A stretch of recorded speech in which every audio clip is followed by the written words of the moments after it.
ГСП онлайн. Городские новости сейчас. Четверг, 15:00. Центр социальной помощи семье и детям. Праздник «Здравствуй, школа». Приглашены 30 детей, в основном из семей социального риска. Детям рассказывают о том, как важно хорошо учиться и получать пятерки. Вскоре часть ребят пойдут в 1 класс. Им в подарок школьный портфель. Самый главный атрибут в школе для ребенка – это, конечно, портфель, в который нужно сложить все канцелярские принадлежности.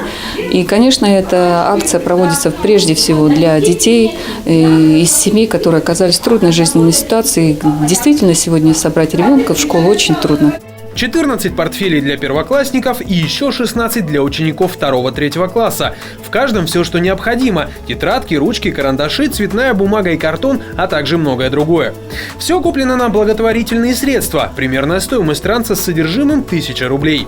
Их собрали в рамках акции «Здравствуй, школа» в июле и августе. После праздничной программы портфели вручили их новым обладателям. Теперь они к школе готовы.